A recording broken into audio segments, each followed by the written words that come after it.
The UK economy is headed from bad to disastrous failure.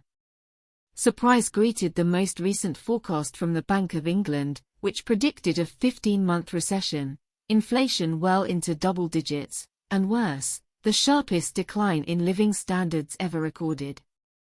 It was not necessary. As part of its war in Ukraine, Russia has weaponized food and gas prices, resulting in global price increases and economic woes. This is a turbulent period. However, the most recent crisis in Britain has revealed our extreme vulnerability as a result of 40 years of wrongheaded economic policy, which has failed to address our long-standing weaknesses and hampered our strengths. Overheated property prices, a lack of economic resilience in critical sectors such as energy and water, carelessness regarding who owns our national assets, impotent regulatory agencies, weak business investment, the list goes on, could be added to these problems. These are the facts. Inflation, which is currently anticipated to reach a peak of over 18%, will only gradually decline over the coming years.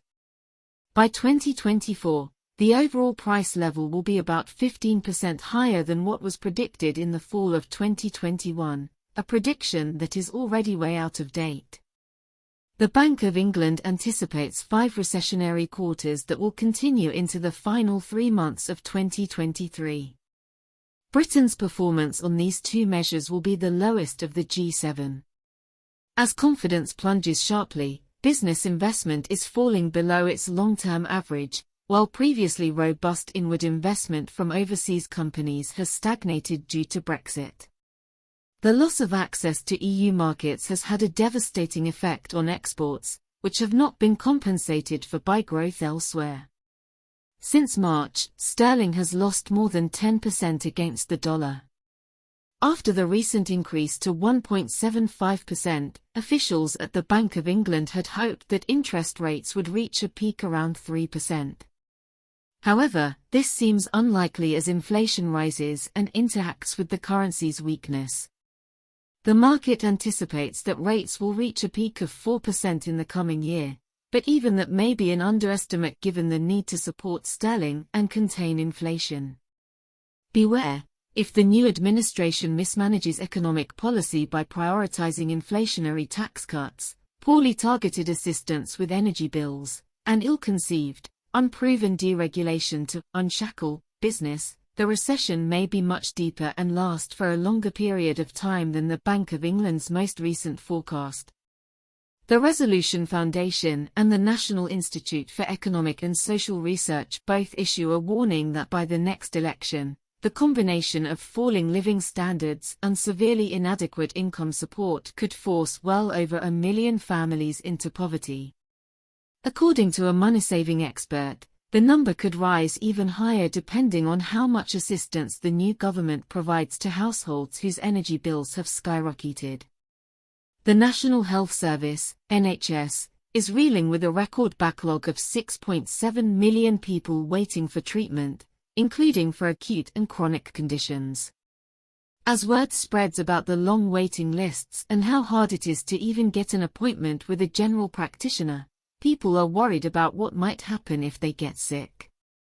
Public services are failing, from the passport office to the criminal justice system. The dangers are too great. In the event that something goes wrong, there is not enough income support. In the labor markets, a significant source of dynamism has been cut off. There are numerous ways in which you, as a consumer, will experience unfair market power. Debits for goods and services that are charged at fixed or rising prices and cannot be stopped until the contract is over, extraordinary fees imposed by professional advisors for vital guidance, interest rates that do not rise as quickly for savers as they do for borrowers, etc. The procedure is the same regardless of the excellent digital platforms or utilities. It ensures profits but excludes new competitors and reduces any incentive to innovate or invest. Many of the guilty companies are owned by companies in other countries and see the UK as nothing more than a useful cash cow. Plans exist for significant, albeit tardy, public investment in infrastructure as part of state action. Shards of light point in the direction of what we could do better. But how can everything be scaled up to get there? And how can the risks be controlled in the interim? How much better it would be if our leaders acknowledged the constraints imposed by the outside world and the economic reality. A fundamental economic strength is the United Kingdom's position as the world's second-largest service exporter.